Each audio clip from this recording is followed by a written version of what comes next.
Okay. All right. Well, that was interesting.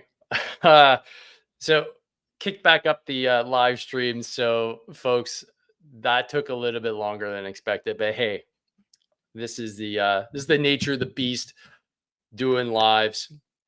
You never know. You might end up with some technical difficulties. So uh, let's get some more people back in there. Hopefully the notifications have gone through. Hopefully you're realizing, oh my God, Dave didn't explode. His world is fine. Just a little internet glitch. And the live is back up and running. We got 3 folks in here. Share that I'm back online. Share that I didn't just bail after 4 minutes of my live. Um, I'm going to start fresh. I'm going to start fresh because people are probably just tuning in now. They're like, oh, what the hell's going on? So um, today we're going to be chatting about some spicy stuff that's going on in the news media that's related to the veteran world. And it has to do with our former Minister of Defense, Harjit Sajjan, the architect that clearly did some awful, unethical behavior and took personal priorities over military ones during the fall of Kabul in 2021. And the ramifications on folks like ourselves, me specifically, I'm going to be talking about me today, and how being implicated in the whole Afghan withdrawal and seeing what the actual politicians were doing, seeing what that effect has on me, and see how the effect or see what the effect has on the community here today as well. So if you're tuning in for the first time, drop virgin in the comments. If this is a second, third, fourth, fifth, sixth, seventh time, drop veteran in the comments. And let's start with a moment of shill and shout outs. So my first shout out today is going to go to my buddy Mark. So Mark is a firefighter. He's also written the book Fire Hall Workouts. And clearly, the man's a firefighter and he wants to ensure, just like I want to ensure the veteran world is healthy and fit, he wants to ensure his firefighters are healthy and fit. So he sent me the book. Of course, I forgot it at home. So I've got the Amazon link here. I'm going to be dropping it in the comments and in the description. So you can go grab yourself a copy. It's a bunch of workouts. There's QR codes, so you can go follow along online. Really good stuff. So Mark, good job. Thanks for sending one out. And I'll be sending you a copy of my Nimble Warrior, which I need some love on, guys. I need some serious love on this book. There's not enough comments. So I've got 300 plus copies physically sold, which I know it's not going to get me on a New York Times bestsellers list, but let's pump up those ratings because it helps substantially when it comes to pushing it to other veterans and folks that might want to read it. Plus, I got a second book coming out, and this is why I'm really driving this. Second book is coming out in the fall this year, but it's a big boy book. I've got an actual publisher that I'm really pumped about, and you guys are going to be first in line to get sneak peeks. Just submitted it today, literally submitted it today, and yeah, can't wait to get it out there. I'm actually kind of nervous, to be honest, because writing a book is always hard on the ego because you don't know what people are going to say. You put a lot of time and effort in something, and people could be like, 1 star, this book sucked. Okay, I guess it sucks, but you can just head here. The link is in the description and drop a customer review and rating. And if you want to get yourself a copy, go find yourself one. Right now on Kindle, it's $0.00. Paperback is $12.99. So what's coming up in the podcast? I've got Kristen Rowell that is going to be dropping this week. We're talking about muscle, adding muscle, the ketogenic diet, and how to get that dialed in and sorted. And next week, I'm going to be chatting with Grunt Style First Sergeant Tim Jensen. So our conversation revolves around health and his new push to ensure that veterans change the paradigm around health.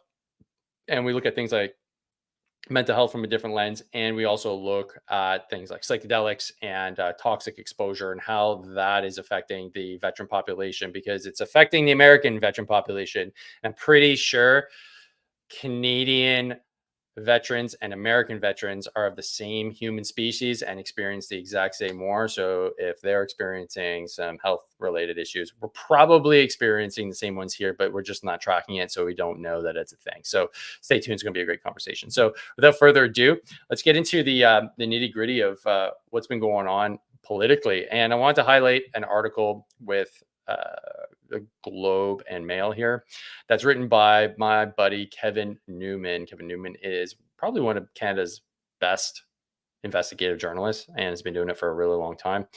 And he wrote a very professional, like expected, report on what's going on here. Because if you go into the media, they'll go, oh, you know what? This is just racist. How dare you? The original article is just gaslighting. Okay, cool. Sure. Maybe the first one is. But then you have a respected journalist like Kevin Newman writing something that echoes the exact same things that were already written. Now we got ourselves a problem. So I highlighted some points here. I recommend you go read it, although it is paywalled, unfortunately. So you'll get some little tidbits here from the article. But to highlight what Kevin Newman was saying, I had a unique understanding at the time of how rare offers of asylum are. Having retired from a career in journalism, I was volunteering with a group of desperate veterans and refugee advocates in Canada, trying to relocate and move Afghans who had served as interpreters for the Canadian Armed Forces during the long war against the Taliban. And I'm going to show you a conversation I had with Kevin Newman in a second. He was instrumental in helping us actually get this into the news media. So he was really, really big on ensuring that this story got covered. Our ad hoc group of volunteers, that's me, and a whole bunch of other awesome people, helped raise money in Canada to establish safe houses in Kabul, feed desperate masses, help their immigration paperwork, and pay locals to smuggle the most threatened families to Pakistan. I was in charge of keeping their plight in Canada in the media, which had no reporters in Afghanistan at the time. Kind of messed up. And to put things in context, there's a literal election going on at the exact same time. They were campaigning and they were literally doing the election. It was super chaotic. So the Canadian military operation in Kabul in 2021 was a shit show. And I saw the shit show because I got to see video on WhatsApp from families that I'm in contact with in real time. And it's not good.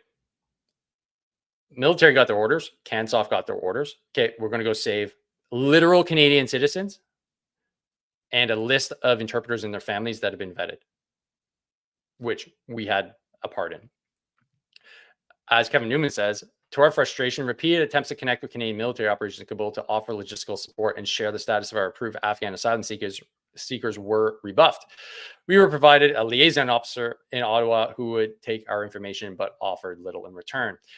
Now we know more. According to new reporting by the Globe and Mail, once the Special Forces operation had finally figured out ways of moving through Kabul and negotiate passage into the airfield, there were only a precious few days to locate and rescue Canadians and Afghans who had worked on their benefit. And within hours, according to the Globe, part of the mission changed to attempt to rescue Afghan Sikhs. Oh, so that's where Sajjan gets in, man. Even though the defense minister at the time told a parliamentary committee in 2023 that he really didn't have time to check his emails, which we all know is horseshit, during the evacuation period. He admitted to the Globe he was active on behalf of the Manmeet Singh Bhullar Foundation in Alberta. That's not good, man. They gave him money. They literally gave him money and they said, hey, get our boys out. He was like, yes, sir.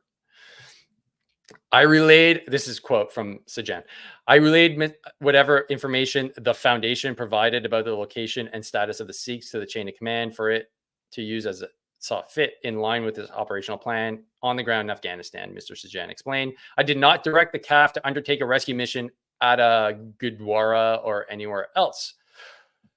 But regardless of whether it's an order, an instruction, or merely a suggestion, it was suddenly acted on. The Special Forces operations were dispatched to the coordinates Mr. Sajjan provided deep in Kabul, but the Sikhs scattered before they got there for fear of being found by the Taliban. Well, yeah, no kidding, man. Like, look, the minister is telling the commanders on the ground, hey, I want to get this done. Wayne Eyre is in charge. He's the CDS. Well, he gets a suggestion from the minister. It's not a suggestion. It's a freaking order. And then Sajjan was a freaking light colonel. He knows how the game is played. So although ministers can't order the chief of defense staff to do anything, clearly it was an order. So according to the Globe sources, the special forces spent their last 24 hours solely trying to get the Sikhs out. All the while, the evacuation window dwindled. Eligible Afghans stood outside the airport wearing red, as instructed by Immigration and Foreign Affairs officials, Canadian paperwork in hand, waiting. So if you're listening to this, like, what are your thoughts? Do you think this is ethical? Do you think this is something that should be pursued legally so that somebody like the former Minister of National Defense should be brought on trial to explain himself? Because as the way it stands right now, there's really no accountability. So if you're wondering, should we get some accountability on this? I'd love to hear about it in the comments. And speaking of comments, let's see what we have here. We have Pierrette Gagnon, Virgin. Hey, Pierrette. Welcome. Thanks for tuning in. What else do we have here? Odious. Thanks for tuning in again, buddy. Liking and sharing. Much appreciate it. And another one here. Treason. Treason. Yeah, I mean, I'm making fun of it, but serious shit, man. Serious shit. So moving on. The Afghans who worked alongside our soldiers during the war weren't offered those options, or perhaps didn't have enough friends in high places. While some have made it here and settled, many others remain in Afghanistan or neighboring countries, still waiting to hear if Canada will answer their plea. Yeah, so like, I'll be honest, this shit pisses me off. Like, it pisses me off because we worked our asses off for 6 months. We didn't get paid.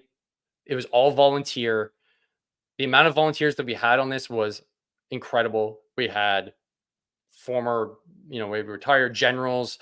We had literally the entire scope of the Canadian Armed Forces and civilians and politicians working night and day.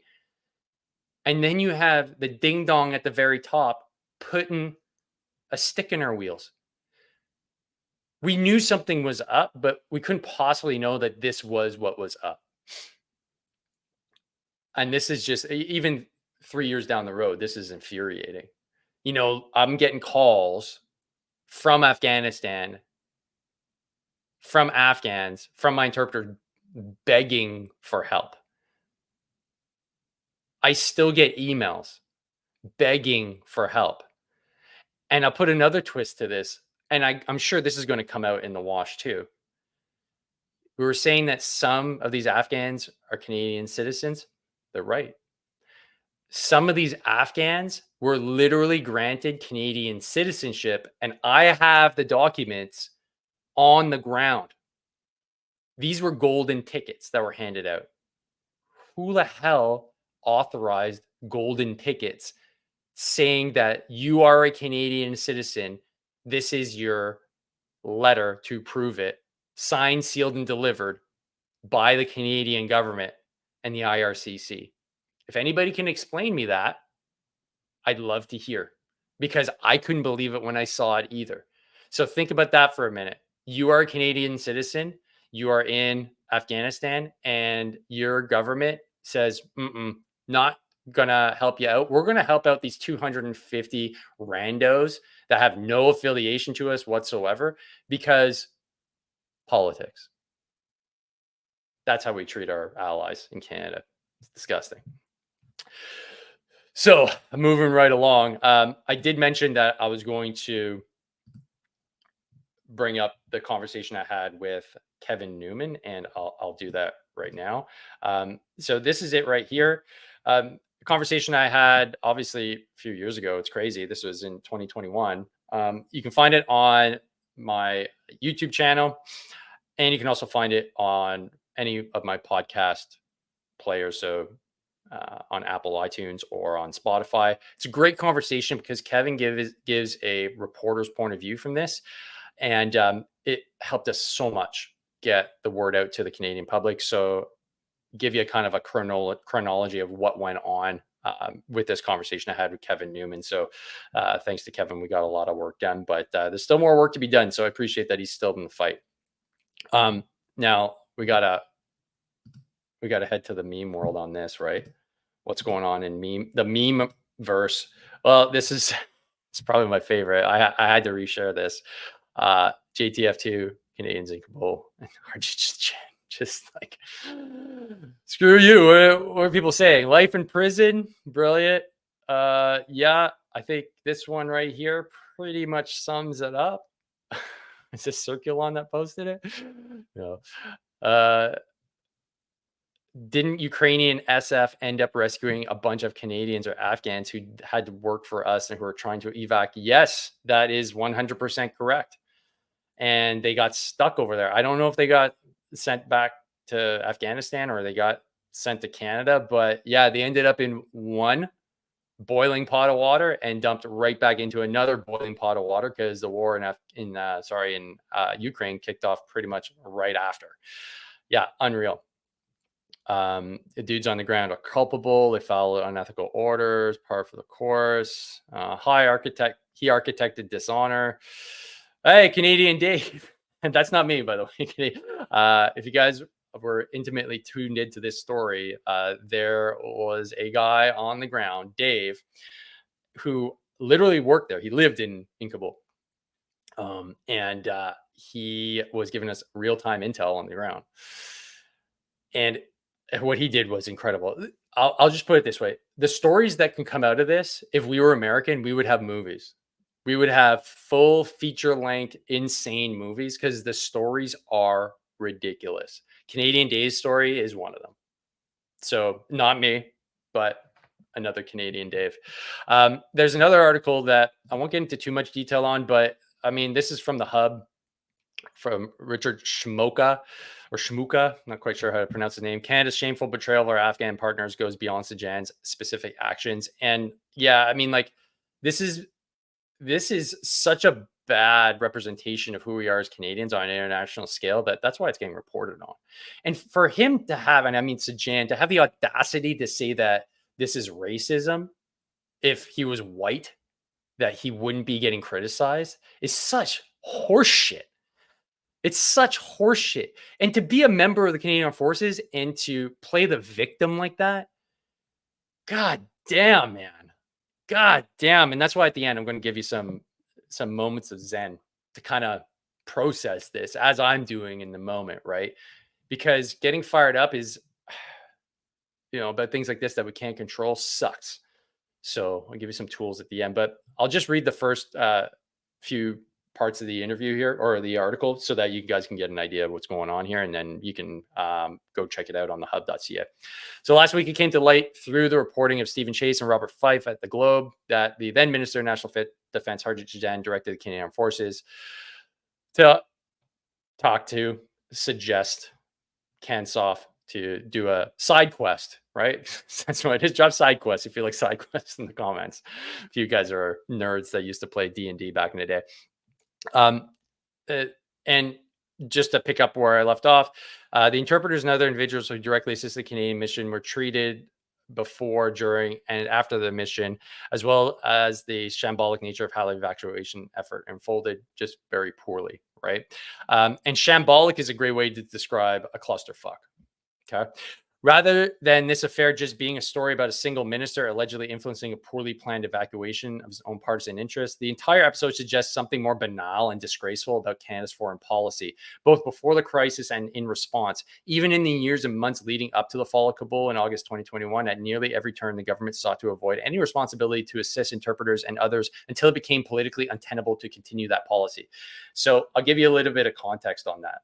The reason why this is so disgraceful is that, yes, at the very end, the Liberal government was in charge.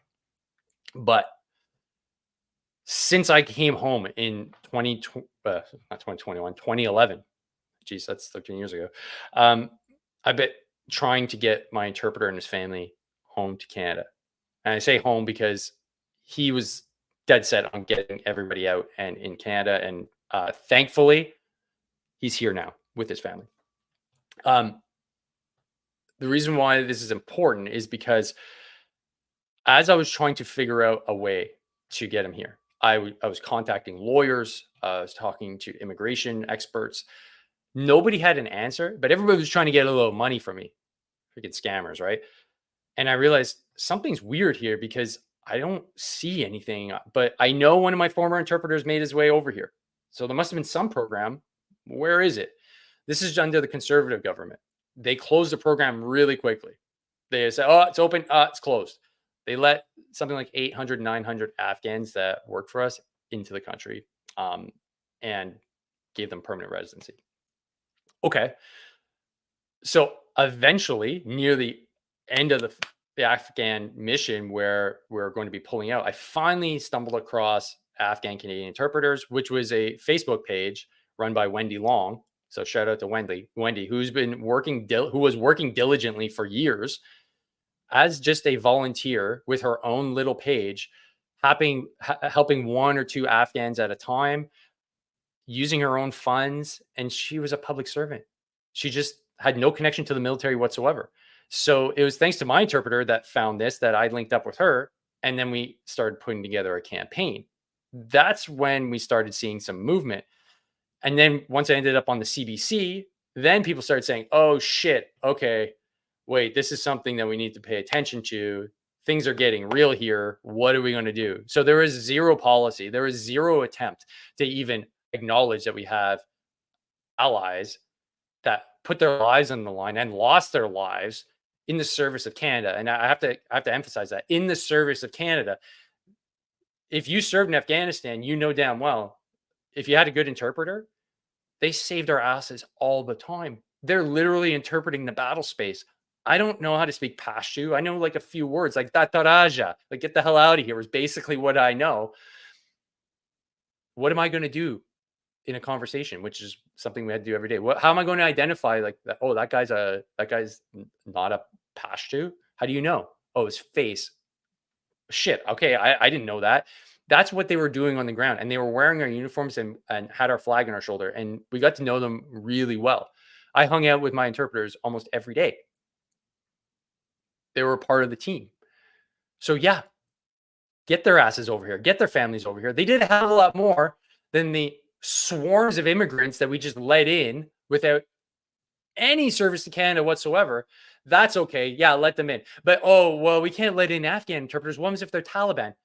Oh, so people that are coming from Middle Eastern countries right now have no affiliation with any radical organizations whatsoever? Get the hell out of here, man. Seriously, get out of here with your nonsense.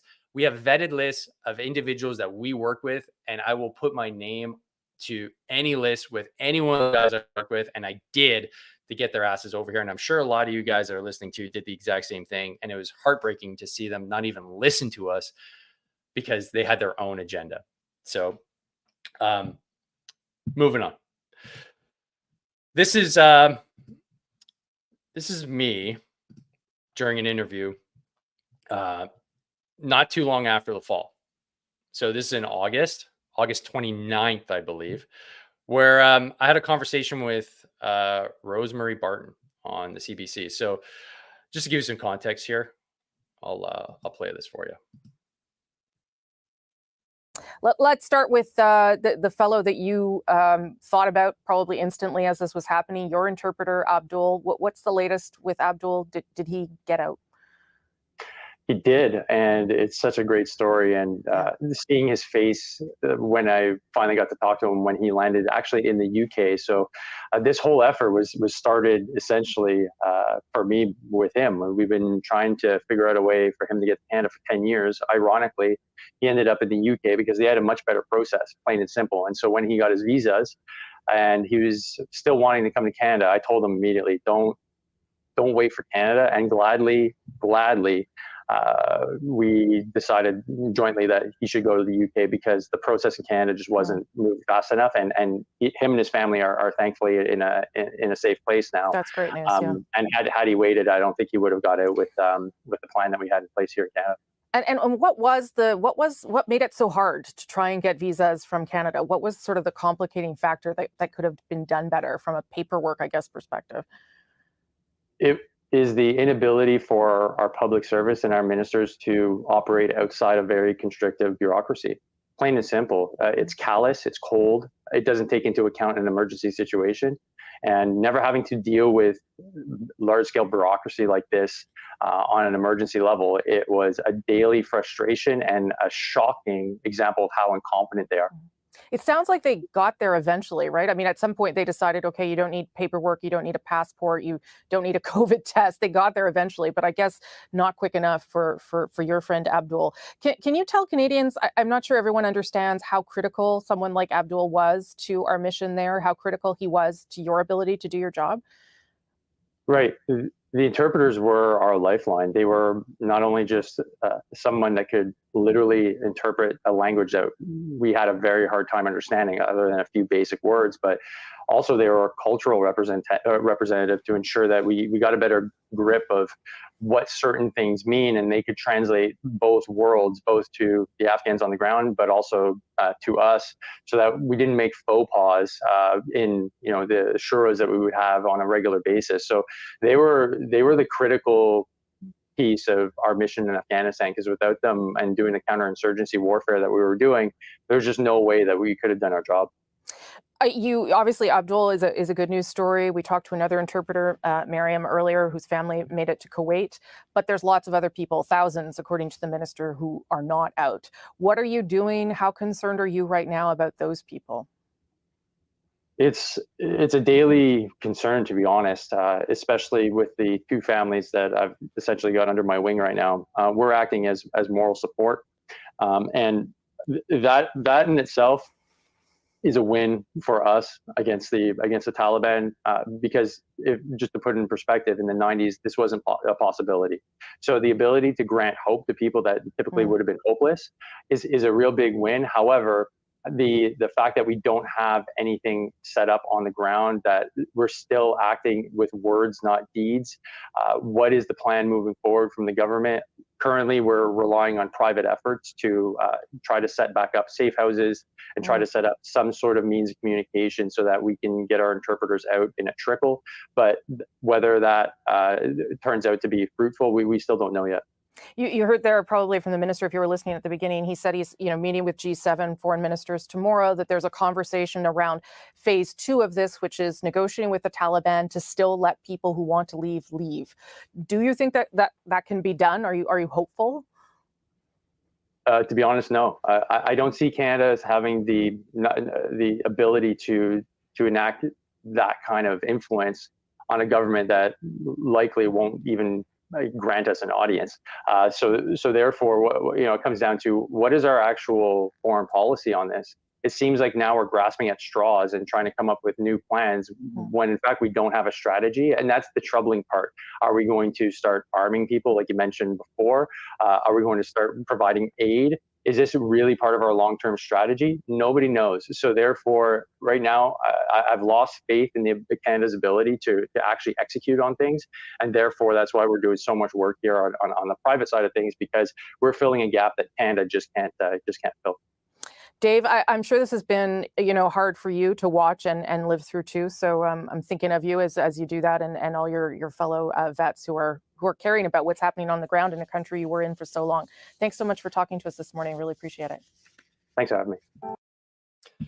So that happened a while ago. A bit of context on that. That was the day after I ran the Ironman. So I was a little bit tired, but I was still fired up that this whole ordeal had to take place, and that this was the aftermath of Kabul falling. There was a lot of tears. There's a lot of tears. There's a lot of emotional outbursts during that whole process. It was just freaking awful. And if any of you had any implication, any responsibility during that whole ordeal, I feel you.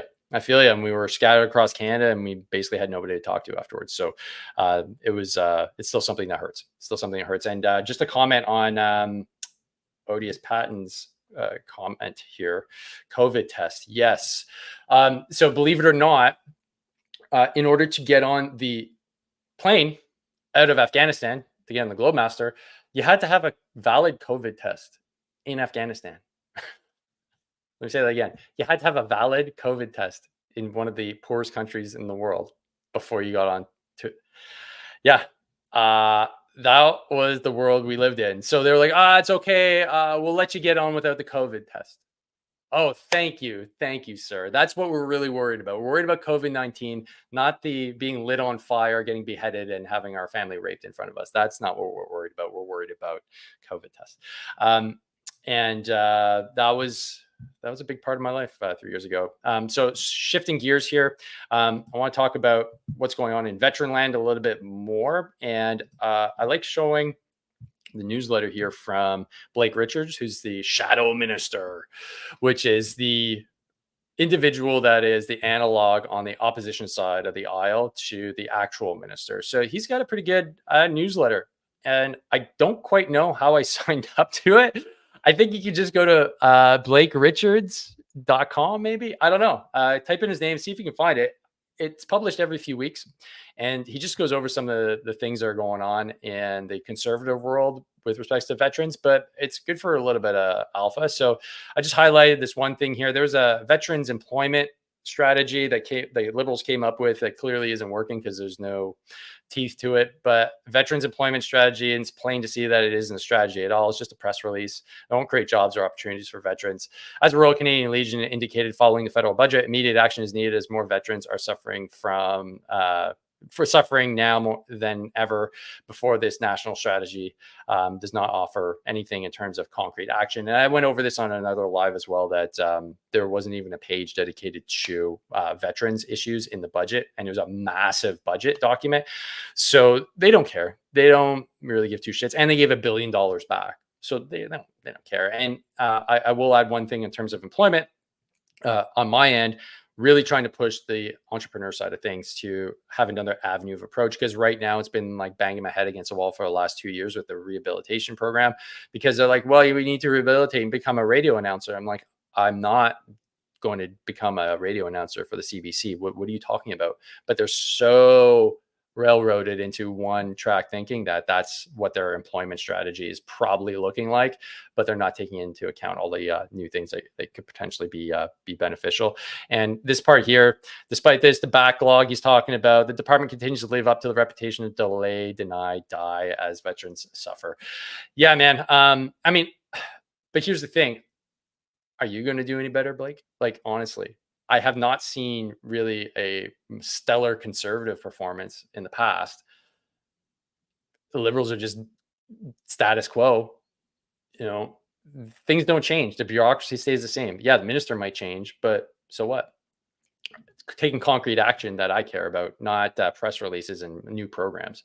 There's also a class action lawsuit against the Trudeau government for backlogs that if you're a part of, good job. Stick it to them. Should be getting your shit in a timely manner, not years down the road. The Liberals and NDP are blocking a Conservative motion to work through the summer to address these veteran issues. So the Conservatives are going to be working through it. So that's good. I mean, I'd probably be working through the summer too, man. If I was up in government, I'd be like, well, my job's pretty easy. Like, can't we just like bang this out over like the month of June and July, August, when nobody is technically working? Anyway, that's just my opinion. I'm not saying that politicians should be working all year round. I actually think they should. But that being said, there's work to be done, but they don't have a mission-like approach. So they just kind of go back to their ridings. And I don't know. But I don't know what politicians do in the summer. Anybody tell me? Like, does anybody know what politicians do in the summer? I think I'll open myself up to a bunch of insane comments, but that's the point.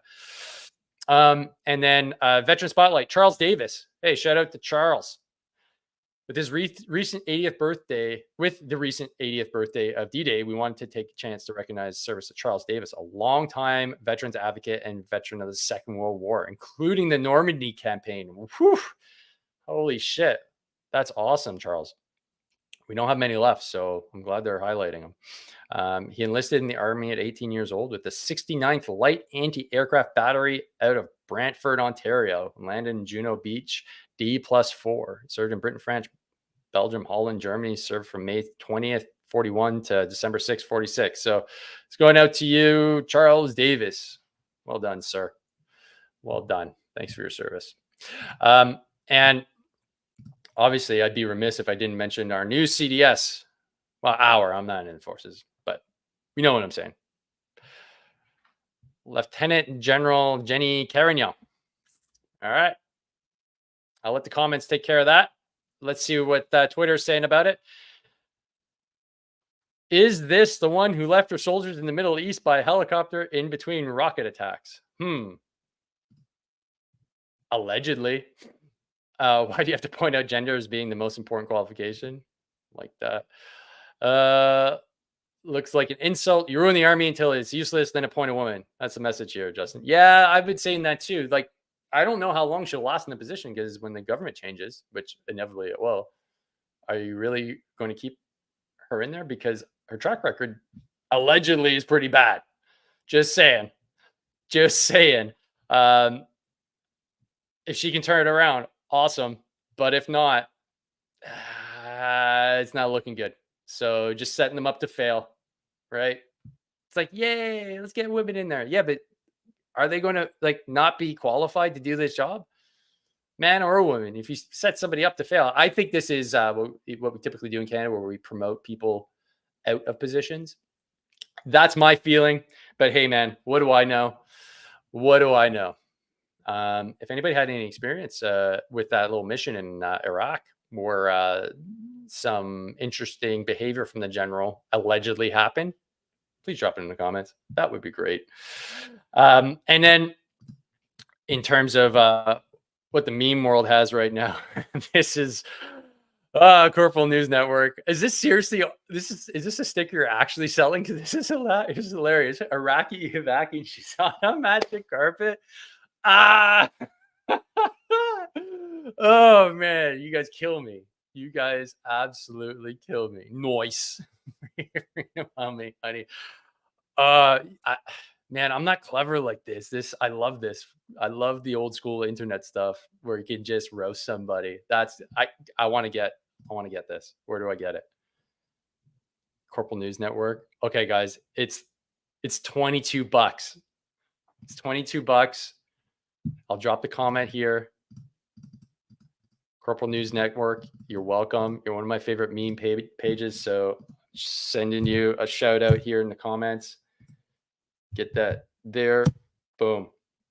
It's a t-shirt. Okay, it's a t-shirt, not a sticker. So Corporal News Network, get a sticker if you can. But Iraqi Evaki is freaking hilarious. That is too funny. And so I want to wrap up with what to do with all this chaos going on, right? It can get a little bit overwhelming. I've been a little fired up. Like, I had a really shitty day on Tuesday just because of all this nonsense coming down about Sajjan essentially being a traitorous piece of shit. It hurts my feelings. It makes me feel sad that I worked for a government that didn't give two shits. It sucks. I'm just going to highlight an episode I did with Philip Miller, who's a veteran as well. And we had a conversation on the podcast about what to do with all the chaos that is going on above us so that we can get a little bit of clarity. One of which may or may not have been General Hillier. And, I knew him from the ice storm and tours. And I'm like, sir, like, you're the chief of defense staff. You see what's happening. Why haven't you spoken up? And it was just uncomfortable. It was like, I'm fighting to get somebody the Medal of Bravery in the Dragoons or something. I'm like, okay, but why aren't you hitting a microphone and calling it out? Because he never did, and the only one who's kind of done it is Michel Maisonneuve, who him and his wife are made, because he's just saying what is obvious, and he's looked at as some groundbreaking person. Nobody is speaking up. We've been cowed, but I don't want like your listeners or the corporals or the people who are just, I don't want them to get stressed because it's not their job to fix it. You can fix your backyard. You can go volunteer down the road. You can be happy because you've been gifted with skills, right? So it shouldn't make you unhappy. So I just would say, because I got to go soon, but don't tie your happiness to policies from institutions you can't control. Just remember the good times, help out your battle buddies, and try to make some kindness in your community, because it can drive you nuts just criticizing how much stupidity is going on at high levels of government in the Canadian Forces. Yeah, that's a very So I thought that was very, very topical and very relevant to what we're talking about today. And I'd like to know your thoughts. What do you think about Philip's take on that? And it wouldn't be the Hard to Kill podcast if I didn't bring up something about the Stoics. And it's the reason why I have my flame and skull and hourglass here in the background, right? I really appreciate Stoic philosophy. It's been about 2 years I've started learning about it, and they kind of nailed things 2,000 plus years ago. This is a quote from Marcus Aurelius: "You have the power over your mind, not external events. Realize this, and you will have strength." Super practical advice, and something that I refer to when things get like this during a hectic week. We're not going to change the things that happened in the past. We're not going to change the things that are happening in the government at the highest levels. We can get upset, we can tweet, we can get frustrated, but it's not going to change what is actually happening. What we can affect is our state of mind and our immediate surroundings, and that's what's important. And if more of us get a grip of our emotions, more of us focus on what's important, then that's when we start seeing change happen as a unit rather than individuals getting pissed off on Twitter. So that's my little bit of wisdom for the day. And I hope you enjoyed a little bit of news from veteran land today. Don't forget to like, subscribe, hit the bell notification, share this podcast widely. If you go into the description, you'll find all my social links. If you haven't found me on Twitter, if you haven't found me on any of those social platforms and you'd like to learn a little bit more about what's going on in my mind and what programs are available, then definitely going to want to check those out. Plus all the things that you can find in terms of discounts to make you harder to kill. So thanks again for tuning in. Have a great weekend. Enjoy it. Happy Independence Day to all my American listeners. And don't forget, train hard, fight easy. See you on the next one. Peace.